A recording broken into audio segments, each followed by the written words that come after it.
اہلیکم نارا وقودها الناس والحجارہ۔ میرے معزز بھائیوں، تمام تعریف، توصیف، کبریائی اور بڑائی اللہ رب العالمین کے لیے لائق ہے۔ وہی وہ اللہ ہے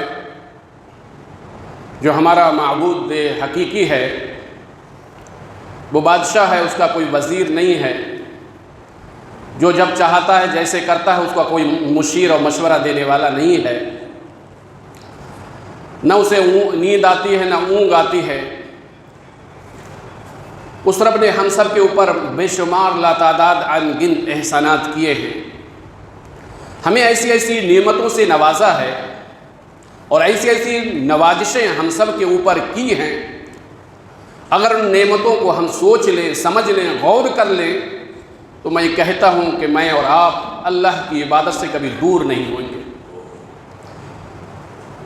آج کے اس جمعے میں ایک اہم مسئلہ جو میرے لیے، آپ کے لیے، ہر فرد کے لیے بڑا مسئلہ بن چکا ہے، تربیت اولاد۔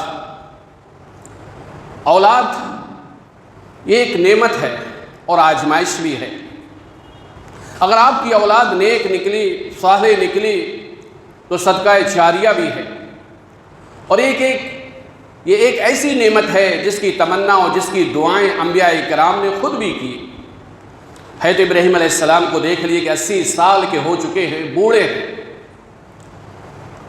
اور کوئی اولاد نہیں ہے، تو اللہ سے کہہ رہے ہیں رب ہب لی من الصالحین، اے اللہ نیک اولاد عطا فرما دے۔ زکریا علیہ السلام کو دیکھ لیجئے، سر کے بال سفید ہو چکے ہیں، ہڈیاں چبا دے چکی ہیں، بیوی کو حید آنا بند ہو گیا ہے، وہ بھی بوڑھی ہو چکی ہے۔ کیا دیکھتے ہیں؟ مریم علیہ السلام کے کمرے میں، اس حجرے کے پاس میں کھڑے ہوئے، ہلکا کر دیجئے تھوڑی، میری آواز بھی تیز ہے۔ مریم علیہ السلام کے کمرے کے پاس میں کھڑے ہوئے ہیں اور اللہ کی ان نعمتوں کو دیکھ رہے ہیں اور غیر موسمی پھل کو دیکھ رہے ہیں۔ سورہ مریم کو پڑھیے، سورہ مائدہ کو پڑھیے، تو وہیں ہو کر قرآن کہتا، وہیں ہو کر دعا کر رہے کہ اے اللہ اپنی طرف سے مجھے اولاد عطا فرما دے۔ تو یہ اولاد جو ہماری آنکھوں کی ٹھنڈک ہے، جو دل کا سکون ہے، جو دل کا اطمینان ہے، جو صدقہ جاریہ بھی ہے، لیکن اگر یہی پلیٹ فارم سے ہٹ جائے، باغی ہو جائے، اللہ کی بھی باغی ہو جائے، ہمارے بھی باغی ہو جائے، تو پھر ہمارا دل سکون میں نہیں ہوتا، اطمینان میں نہیں ہوتا۔ ہمیں میرے بھائیوں، ہمیں سوچنا ہے، سمجھنا ہے، غور کرنا ہے کہ اگر ہمارے گھر میں ہماری شادی ہوگی، سب سے پہلی چیز یہ ہے، اگر ہمارے گھر میں بچہ شادی کی یعنی جوانی کی دہلیز پہ پہنچ چکا ہے، تو اس کے لیے جو بیوی کا انتخاب کریں وہ صالح بیوی ہونا چاہیے۔ یہ ایک الگ ٹاپک ہے۔ نیک بیوی کا انتخاب کریں، جس گھر میں ہم دیکھیں کہ دینی ماحول ہے، نہ خوبصورتی کو دیکھیں نہ پیسے کو دیکھیں، نیک لڑکی ہے، صالح لڑکی ہے، اللہ سے ڈرنے والی ہے، اللہ کا خوف رکھنے والی ہے، اللہ کا ڈر اس کے دل کے اندر ہے، اور ویسی صفات رکھنے والی ہے کہ حضرت عمر کے دور میں حضرت عمر ایک دیوال سے ٹکے ہوئے ہیں، ماں کہہ رہی ہے کہ بیٹی تم دودھ میں پانی ملا دو، بیٹی کہہ رہی ہے، عمر نہیں دیکھ رہے، عمر کا رب تو دیکھ رہا ہے۔ اللہ اللہ، کیسی نیک عورت، کیسی نیک لڑکی، نشان لگا دیتے ہیں حضرت عمر اس گھر پہ۔ سوچئے میرے بھائیو، نشان لگا دیتے ہیں اس گھر پہ، اور جو صبح ہوتا ہے تو بھیجتے ہیں اپنے آدمی کو، اس لڑکی کو بلا کے لائیے جس لڑکی نے کہا تھا، ماں نے کہا بیٹی پانی ملا دو، کہا پانی نہیں ملاؤں گی، ماں نے کہا عمر نہیں ہے، کہا عمر نہیں ہے، عمر کا رب تو ہے، دیکھ رہا ہے۔ لڑکی کو بلایا گیا، باپ کو بلایا گیا۔ اللہ، سوچئے، کہہ رہے ہیں اپنے بیٹے کو جمع کیا، کہہ رہے ہیں کہ اب مجھ میں طاقت کی صلاحیت نہیں ہے، اتنی طاقت اور کیپیسٹی میرے جسم میں نہیں بچی ہے۔ کون لڑکا ہے جو اس سے نکاح کرنا چاہتا؟ اگر میرے اندر کیپیسٹی، طاقت ہوتی، میں خود اس لڑکی سے نکاح کر لیتا۔ اللہ، لڑکی کے نیک اور صالح کردار پر، اس کی خشیت الہی، اللہ کے خوف پر کتنا بڑا اللہ نے صلہ دیا کہ امیر المومنین کی گھر کی وہ بہو بن گئی۔ سوچئے آپ سے، اگر ہمارے گھر میں بچی ہے، بچہ ہے، ایک ہم نے بیوی کا انتخاب کیا، آج کیا ہوتی ہے، ہماری جو ماں جاتی ہے ہماری بہو کا، ہماری بیوی کا انتخاب کرنے کے لیے نکاح سے پہلے خوبصورتی دیکھتی ہیں اور نکاح کے بعد سیرت اس کی دیکھتی ہے کہ اب آ کر وہ میرے پیر دبائے۔ یہ میری بہت اہم مسئلہ ہو چکا ہے، یہ کہ ایک الگ ٹاپک ہے۔ میرے کہنے کا مسئلہ ہے کہ اگر آپ کے ہاں جوان لڑکا ہے، جوان لڑکی ہے، تو جوان لڑکی ہے تو اس کا انتخاب بھی ایسی جگہ میں کریں، ایسے گھر میں کریں، کیونکہ اللہ کے رسول صلی اللہ علیہ وسلم خود فرماتے ہیں جب تمہارے پاس نکاح کا پیغام آئے اور اس کے اخلاق سے، کردار سے تم راضی ہو جاؤ تو اس سے شادی کر دو۔ اگر تم نے ایسا نہیں کیا تو زمین پر ایک فساد ہوگا، گھر میں ایک ماں بھارت چلے گا۔ اس لیے میرے بھائیوں، ہمیں لڑکی کا انتخاب بہت سوچ سمجھ کے کرنا ہے۔ ہمارے یہاں لڑکی آ گئی، اللہ نے 1-2 سال کے بعد لڑکے کی پیدائش ہوئی، لڑکی کی پیدائش ہوئی، اب والدین کی نگاہ بالکل CCTV کیمرے کی طرح اس پہ ہونا چاہیے۔ اللہ کے رسول صلی اللہ علیہ وسلم کی زندگی کو اٹھائیے، آپ کے ساتھ میں حضرت حسن رضی اللہ عنہ تھے اور صدقے کی کھجور رکھی ہوئی تھی، ایک کھجور کو اٹھا کر اپنے منہ میں رکھ لیتے ہیں۔ بچے ہیں، تمیز نہیں ہے، فرق نہیں کر پائے کہ یہ صدقے کا مال ہے اور ہم لوگوں کے لیے صدقے کا مال خانہ اہل بیت کے لیے جائز نہیں ہے۔ اللہ کے رسول صلی اللہ علیہ وسلم نے دیکھا کہ میرے نواسے حسن نے ایک کھجور کو اٹھا کر صدقے کی اپنے منہ میں رکھ لی، فوراً کہا بیٹو نکالو، پلٹی کرو، نکال دو اس کو منہ سے، کیونکہ صدقہ ہمارے لیے جائز نہیں ہے۔ اللہ کے رسول صلی اللہ علیہ وسلم کی تربیت دیکھیں، شروع ہے، بچہ ہے، ابھی چھوٹے سے بچے ہیں، انہیں کلمہ سکھائیے، انہیں بتلائیے کہ ہر کام اللہ سے ہوتا ہے، غریب نواز بھی اللہ ہے، غوث اعظم بھی اللہ ہے، سب کچھ دینے والا اللہ ہے، ہر چیز کا مالک اللہ ہے۔ حضرت عباس، وہ حضرت عبداللہ بن عباس رضی اللہ عنہ اللہ کے رسول صلی اللہ علیہ وسلم کے پیچھے ہیں۔ غلام کا، شیخ جانتے ہیں غلام کا جو اطلاق ہوتا ہے عربی کے اندر 3 سال سے 9 سال کے بچے کا ہوتا ہے۔ عبداللہ چھوٹے سے اللہ کے رسول صلی اللہ علیہ وسلم کے پیچھے بیٹھے ہوئے ہیں، آپ توحید سمجھا رہے ہیں، اللہ سے اپنا رشتہ استوار رکھو، تعلق اللہ سے رکھو، کہہ رہے ہیں اے بچے یا غلام، اے بچے میں تجھے کچھ کلمات سکھاتا ہوں۔ اللہ، چھوٹے سے بچے۔ آج میں اور آپ اپنے بچوں کو عیسائیوں کے حوالے کر دیتے ہیں، غیر مسلم اسکولوں کے حوالے کر دیتے ہیں، کیسی وہ فضا میں اور کیسے ماحول میں وہ زندگی گزار رہے ہیں، ہم کو اس کا احساس نہیں ہے۔ اللہ کے رسول صلی اللہ علیہ وسلم کے پیچھے بیٹھے ہوئے چچیرے بھائی عبداللہ، عباس رضی اللہ عنہ کے بیٹے، آپ کہتے ہیں اے بیٹے اللہ کے حدود کی حفاظت کرو، اللہ کی حفاظت ہے، اللہ کے حدود کی حفاظت کرو، اللہ تمہاری حفاظت کرے گا۔ وَإِذَا سَأَلْتَ فَاسْأَلِ اللَّهِ، اور جب تم سوال کرو تو اللہ سے سوال کرو۔ اللہ توحید بتلا رہے ہیں، کس کو؟ چھوٹا سا بچہ ہے۔ وَإِذَا اسْتَعَنْتَ فَاسْتَعِنْ بِاللَّهِ، اور بیٹے جب مدد چاہے، جب کوئی پریشانی آئے، مصیبت آئے، دقت آئے یا نہیں آئے، جب بھی تجھے مدد مانگنا ہو تو صرف اور صرف اللہ سے مدد مانگنا۔ آپ سوچئے کیسی توحید، کیسے اللہ سے ایک رشتہ استوار کر رہے ہیں۔ چھوٹا سا بچہ ہے، 4 سال کا بھی بچہ ہو سکتا ہے، 5 سال کا بھی ہو سکتا ہے، 6 سال کا بھی بچہ ہو سکتا ہے، اس کے برابر بھی بچہ ہو سکتا ہے۔ اللہ کے رسول صلی اللہ علیہ وسلم اللہ سے جوڑ رہے، عقیدہ سکھا رہے، توحید سکھا رہے، اللہ کے بارے میں بتلا رہے ہیں۔ غور کیجئے میرے بھائیو، آج ہماری نسل کا کیا حال ہے۔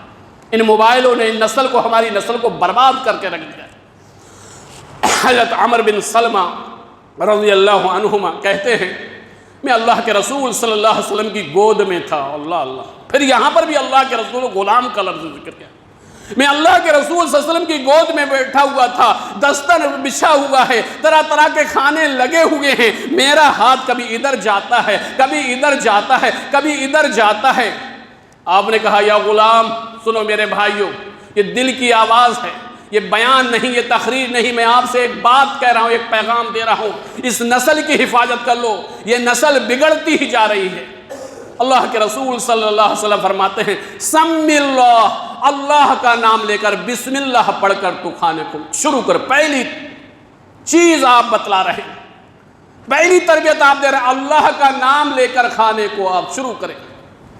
آپ نے کہا، آپ دیکھیے، آپ نے بسم اللہ کہا، بیٹا آپ تو دسترخوان پہ کھانا کھائیے، گھر کا یہ نظام بنائیے، جب تک ہم آ نہ جائیں، اللہ یہ کہ آپ بہت دیر میں آتے ہوں، بچے پریشان ہوتے ہوں، لیکن اگر آپ جلدی آتے ہیں، گھر کا یہ حساب بنائیے، سب بیٹھ کر آپ کے کھانا کھائیں۔ پھر آپ کی ایک نظر ہونا چاہیے، ایک ایسی نظر ہونا چاہیے جو CCTV کیمرے کی نظر ہوتی ہے اپنے بچوں پر، اگر اس نے بسم اللہ نہیں کی ہے، یہ آپ تعلیم دے رہے ہیں، اور اگر وہ دوسری دفعہ بھول گیا تو یہ تربیت ہے، آپ اس کو بتلائیے۔ اللہ کے رسول صلی اللہ علیہ وسلم فرماتے ہیں کل بیمینک کا، بیٹے دائنے ہاتھ سے کھاؤ۔ پہلی تربیت کہہ دی آپ نے اللہ کا نام لے کے کھاؤ، دوسری تربیت آپ نے دی دائنے ہاتھ سے کھاؤ، اور تیسری چیز کے بارے میں فرمایا کل بیمینک کا، جو تیرے سامنے ہے، جو ہاتھ ادھر ادھر چل رہا تھا، ادھر ادھر ہاتھ کو مت چلا، جو تیرے سامنے ہے اس کو تو کھا۔ اس لیے میرے بھائیو، ہمیں سوچنا ہے، یہ والدین بہت اہم ہوتے ہیں بچوں کے لیے۔ اگر ابھی سے ان کے اوپر دھیان بچوں پر نہیں کیا گیا، یہ ہمارے بھی باغی ہو جائیں گے، اور یہ اللہ اس کے رسول کے بھی باغی ہو جائیں گے، یہ معاشرے کے اور سوسائٹی کے گندے لوگوں کے حوالے ہو جائیں گے، یہ موبائل کے یہ حوالے ہو جائیں گے، پھر یہ اپنے ذہن میں گندگی کو بھر لیں گے، پھر نہ یہ آپ کی سنیں گے نہ کسی اور کی سنیں گے۔ اس سے پہلے ان کی ذہن میں گندگی نہ جائے، آپ ان کے بارے میں سوچئے، غور کیجئے میرے بھائی۔ اور والدہ کا ایک اہم کردار ہوتا ہے۔ میری والدہ، میری مائیں بہنیں بھی نیچے موجود ہیں۔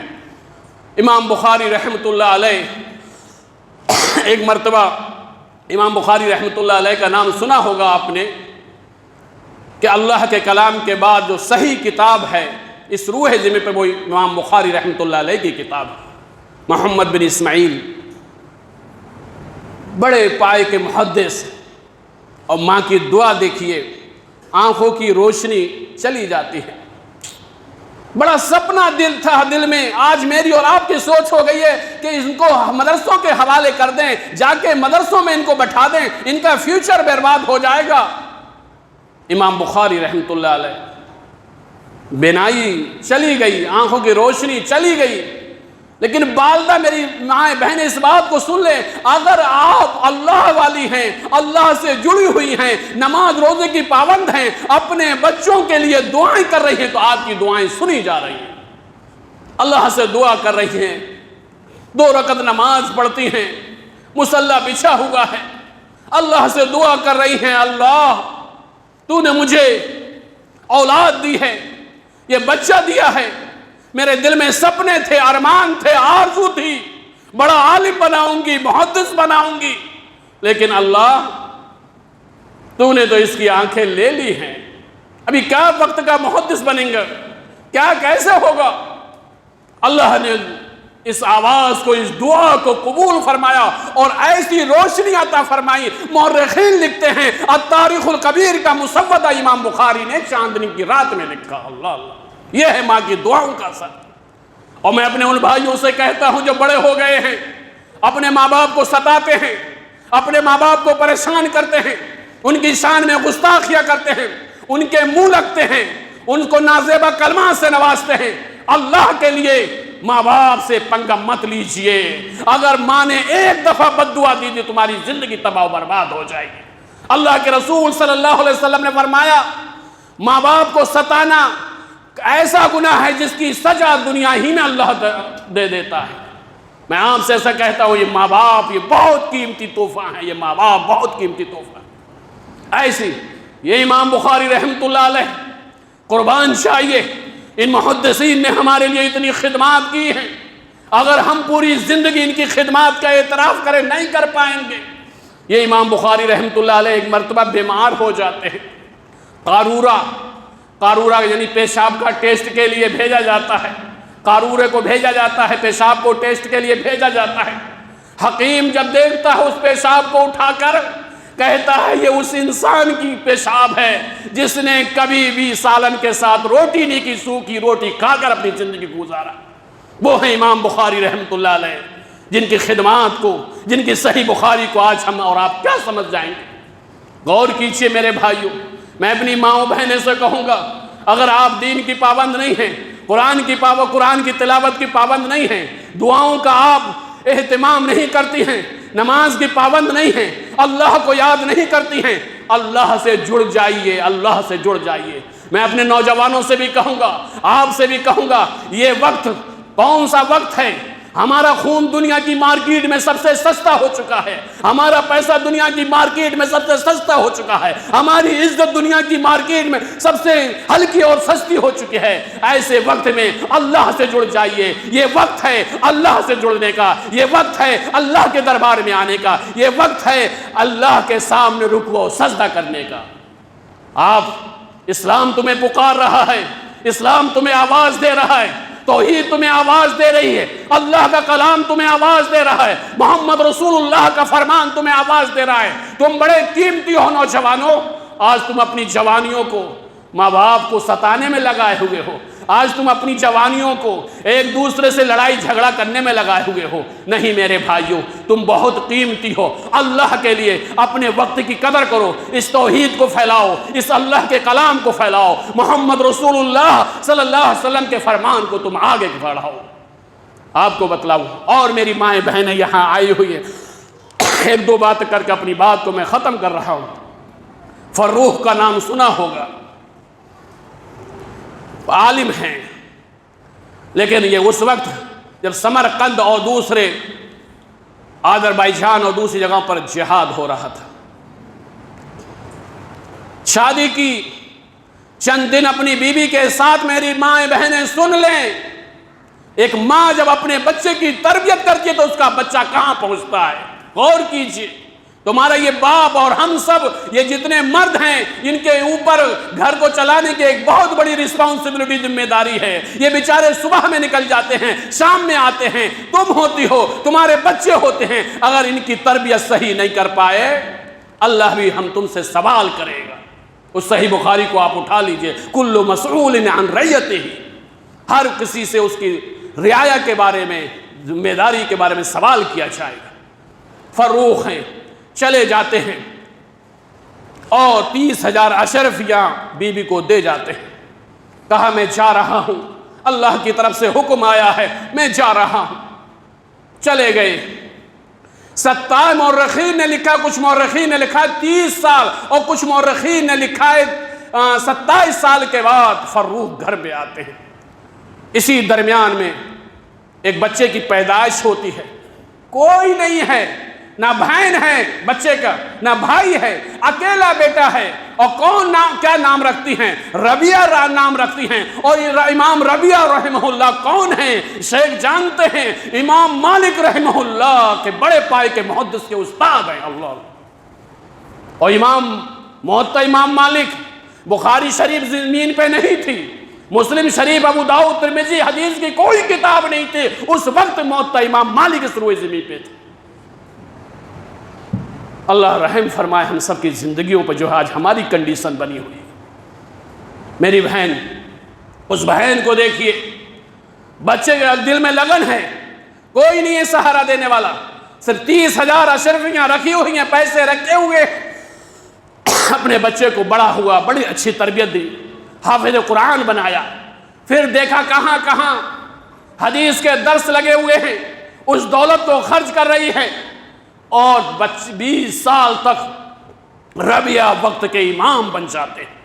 مدینہ کا واقعہ ہے، جب یہ آتے ہیں، جب والد فروخ لوٹ کے آتے ہیں، اور لوٹنے کے بعد دیکھتے ہیں کہ مسجد نبی کے اندر ایک ایسا نوجوان جس کو وہ پہچانتے بھی نہیں ہے کہ یہ میرا بیٹا ہے، نماز کے بعد ایک حلقہ لگایا ہوا ہے اور قال حدثنا کا درس دے رہا ہے۔ دل میں نماز کے بعد دل میں تمنا ہے، آرزو ہے کاش کہ مجھے بھی ایک بیٹا ہوتا، میں تو ایک لمبے عرصے سے آیا ہوا ہوں، اللہ ایک بیٹا عطا فرما دیتا، میں بھی اپنے بیٹے کو اس کی طرح بناتا، وہ بھی ایک درس دیتا، حدیث کو دنیا کے سامنے پھیلاتا۔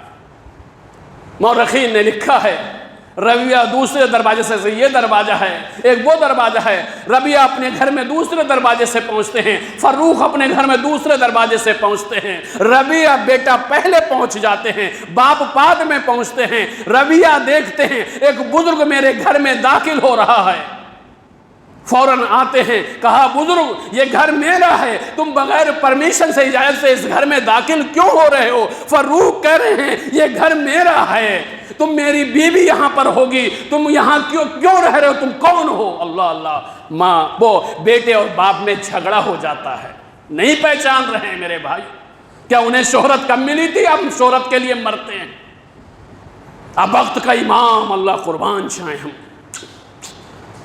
کہا اندر بوڑھی ماں بیٹھی ہوئی ہیں، آتی ہیں، کہا ربیہ تم نے اپنے باپ کو نہیں پہچانا، یہی میرے شوہر ہیں، یہی میرے شوہر ہیں، یہ آپ کا بیٹا ہے۔ دونوں مل کے بڑی دیر تک روتے ہیں اور پھر اپنے فروخ اپنی بیوی کی طرف ایک کمرے میں چلے جاتے ہیں، پورے 27 سال کے جو حالات ہوتے ہیں ان کا پوچھتے ہیں کیسی تمہاری کٹی؟ کہا جو میں نے اشرف یا جو پیسہ دے کے دیا تھا وہ کم تو نہیں پڑا، کہا کہ ابھی نماز کے بعد تم نے دیکھا ہوگا وہ تمہارا بیٹا ہی تھا جو وقت کے محدثین کو درس دے رہا تھا، میں نے پوری تمہاری جو امانت تھی اس امانت کو اسی پہ خرچ کر دیا۔ فروخ کہتے ہیں مجھے آج کے دن سے زیادہ کبھی خوشی میں نہیں ہوئی۔ میری ماؤں بہنوں، اپنے بچوں کی تربیت صحیح کرو، خود اللہ والی بنو، خود نماز کے قریب ہو، تمہارا بڑا مقام ہے۔ اپنے سامنے حضرت عائشہ رضی اللہ عنہا کی، حضرت خدیجہ رضی اللہ عنہا کی، ام المومنین کی، صحابیات کی زندگیوں کو اپنے سامنے رکھ لو۔ اور میں آپ سے کہوں گا میرے نوجوانوں، اللہ کے لیے ان مسجدوں کو آباد رکھو، یہ وقت کی آواز ہے۔ آج ہم تم سے کہہ رہے ہیں وقت کی آواز کو سمجھو، پہچانو۔ آج ہم کس راستے پہ کھڑے ہوئے ہیں، آج ہمیں کہاں ہونا چاہیے، آج ہماری پوری دنیا کے اندر کتنی ویلیو اور اہمیت ہے، ہماری کیا وقت ہے، ہماری کیا حیثیت ہے، آج ہمیں اور آپ کو سمجھنا ہوگا۔ اللہ کے لیے ان گھروں سے اپنا رشتہ نہ توڑو۔ اللہ نے جو بھی آپ کو اولاد دی ہے، حافظ قرآن بنائیے۔ میں امام صاحب سے کہوں گا ایک اچھے سے معیاری ادارے کا یہاں قیام کرنے کا پلان بھی بنائیں انشاءاللہ۔ یہ ہم بہت پہلے آتے تھے، امام صاحب جانتے ہیں، الگ کنڈیشن تھی، آج الگ کنڈیشن ہے، بڑی تیزی کے ساتھ توحید پھیل رہی ہے، اللہ کا پیغام پہنچ رہا ہے، محمد رسول اللہ صلی اللہ علیہ وسلم کی سنتیں عام ہو رہی ہیں، لوگ اسلام کو پڑھ رہے ہیں، اسلام کو سمجھ رہے ہیں، اللہ کی طرف آ رہے ہیں، محمد رسول اللہ کے راستے کو اپنا رہے ہیں۔ اللہ کے لیے میں اپنی بات کو ختم یہی کہوں گا، ان بچوں کی تربیت صحیح کریں۔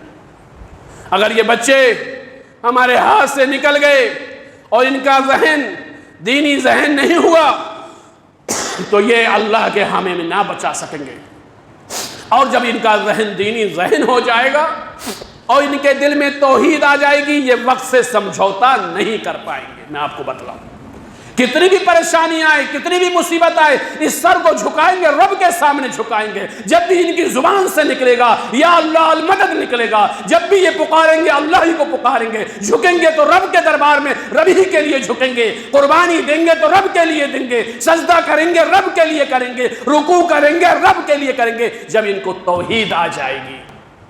میں آپ کو ایک واقعہ بیان کر اپنی بات کو ختم کروں گا۔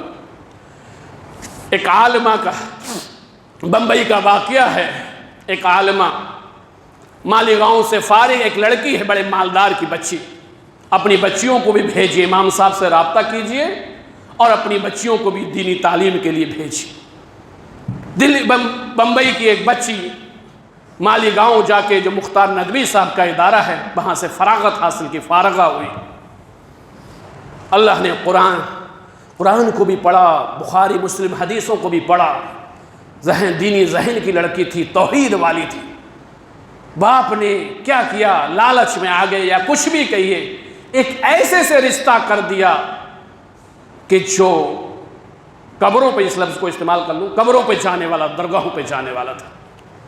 بیوی کو معلوم نہیں ہوا کیونکہ وہ وقت کا جہاں رشتہ کیا تھا وہ وقت کا بہت بڑا مالدار آدمی تھا۔ بمبئی میں آئے، وہ بمبئی میں شادی تھی، ہوٹل میں آئے، اس میں مختار ندوی صاحب خود حاضر تھے اس شادی کے اندر۔ لڑکی منڈپ میں بیٹھی ہوئی ہے، لڑکی کو اتنا معلوم ہو جاتا ہے کہ ابھی نکاح کے بعد میرا شوہر اور اس گھر کی ریت اور رواج ہے کہ یہ مجھ کو گھر بعد میں لے جائیں گے، پہلے احمد علی کی درگاہ پہ لے کے جائیں گے۔ لڑکی کو معلوم ہو جاتا ہے۔ لڑکی عالمہ تھی، قرآن کو پڑھی ہوئی تھی، اللہ کا خوف تھا، اللہ کا ڈر تھا، بخاری مسلم ابو داؤد ترمذی ابن ماجہ کی حدیثوں کو پڑھی ہوئی تھی۔ فوراً نکاح کا خانہ دانہ ہوا، لڑکا بھی بڑی قیمتی گاڑی لے کے آیا، بڑا سب کچھ لے کے آیا، بڑا نام تھا۔ جب شادی کا رجسٹر گیا تو لڑکی نے سگنیچر کرنے سے انکار کر دیا، میں سگنیچر نہیں کروں گی۔ ہنگامہ ہو گیا، مجھے لڑکا قبول نہیں ہے، میں اس سے لڑکے شادی کروں گی، میں سگنیچر نہیں کروں گی، میں دستخط نہیں کروں گی۔ باپ کو معلوم ہوا، دوڑتے دوڑتے آئے، بیٹی کیا ہوا؟ کہا میں نہیں کروں گی اس سے شادی۔ کیوں نہیں کرو گی؟ مجھے معلوم ہوا ہے یہ مجھے گھر لے کے نہیں جائیں گے، مجھے احمد علی کی درگاہ پہ پہلے لے کے جائیں گے، وہاں میں رکوع کروں گی، سجدے کروں گی، غیر اللہ سے مدد مانگوں گی۔ مولانا صاحب کو بلایا، مختار ندوی صاحب موجود تھے، ان کو بلایا، دیکھو آج میری باپ نے بلایا، میری عزت کا سوال ہے، میری عزت کا جنازہ نکل جائے گا۔ بیٹی نے شادی سے انکار کر دیا۔ کون سی چیز تھی میری ماں بہنوں بتلاؤ؟ یہ توحید اندر سے بول رہی تھی، توحید تھی۔ نہ تو بولتی کیا ہو گیا، درگاہ پہ چلی جاؤں گی، رکوع کے سجدے کر لوں گا، اور کیا ہو گیا پھر تو میری زندگی عیش میں کٹے گی، محلوں میں کٹے گی، بہترین سے بہترین کاروں میں کٹے گی۔ نہیں میرے بھائیو، اللہ والی تھی، عابدہ تھی۔ مولانا کہا بیٹی کیا بات ہے؟ کہا آپ کے اسکول میں پڑھی ہوئی ہوں، آپ بخاری پڑھی ہوئی ہوں، مسلم پڑھی ہوئی ہیں، آپ ہی نے تو مجھے بتلایا ہے سجدہ اللہ کے لیے ہے، غیر کے لیے نہیں ہے۔ میں کبھی نہیں نکاح کے لیے تیار ہوں۔ تیور دیکھ کے مختار ندوی صاحب ذی عالم تھے، سمجھ گئے لڑکی تیار نہیں ہے، نہیں کرے گی سگنیچر، بغیر سگنیچر کے، بغیر رضامندی کے نکاح کیسے ہو جائے۔ دولہا کے پاس آئے، کہا لڑکی تیار نہیں آپ سے نکاح کرنے کے لیے۔ دولہا نے کہا کوئی کمی ہے؟ اتنی دولت ہے، اتنی بہترین PW کون سی کار ہوتی وہ لے کے آیا تھا۔ بڑے کہا سب کچھ میرے پاس ہے، کیوں انکار؟ کہا ایک چیز ہے کہ آپ یہاں سے لڑکی کو اپنے گھر نہیں لے جائیں گے بلکہ درگاہ پہ لے جائیں گے۔ کہا یہ تو ہے؟ کہا نہیں۔ تبلیغ کری، الحمدللہ توحید کو بیان کیا۔ فوراً لڑکے نے کہا اگر آپ کہہ رہے ہیں، میں آپ کو دیکھ رہا ہوں اور لڑکی کے یہ جذبات ہیں، میں فوراً کیا کہتے ہیں شرک و جو بھی خرافات ہیں میں اس کو چھوڑتا ہوں۔ اس نے بھی توبہ کی، باپ نے بھی توبہ کی، اللہ اللہ، اور فوراً نکاح ہوا۔ میری مائیں بہنیں غور کیجیے، سوچئے نوجوانوں، سوچئے زندگی چند روزہ ہے، ملک الموت اتنی تیزی سے ساتھ فصل کاٹ رہی ہے میرے بھائیوں۔ باپ بیٹھا ہوا ہے، بیٹا چلا جا رہا ہے، ماں بیٹھی ہوئی ہے، بیٹی چلی جا رہی ہے۔ اللہ کے ہاں ہمیں جانا ہے، اس قبر کے اندر ہمیں رہنا ہے، سونا ہے، سوالات کے جوابات دینا ہے۔ اللہ کے لیے اللہ سے جڑیے، اللہ رب العالمین سے دعا گو ہیں اللہ ہمیں صحیح سمجھ عطا فرمائے۔ ہماری اس نئی نسل کو جو ابھی چھوٹے چھوٹے ہیں ان کی صحیح تربیت کرنے کی توفیق عطا فرما دے، آمین۔ اللہ جب تک ہم کو رکھنا، دین پر رکھنا، توحید پر رکھنا، کلمہ لا الہ الا اللہ محمد رسول اللہ کے کیا معنی ہیں، کیا مفہوم ہیں، کیا تقاضے ہیں، ان کو سمجھنے والا ہمیں بنانا۔ اللہ رب العالمین جب ہمارا آخری وقت ہو، ایمان پر ہمارا خاتمہ فرمانا اور ہماری زبان پر لا الہ الا اللہ کا ورد ہو۔ وما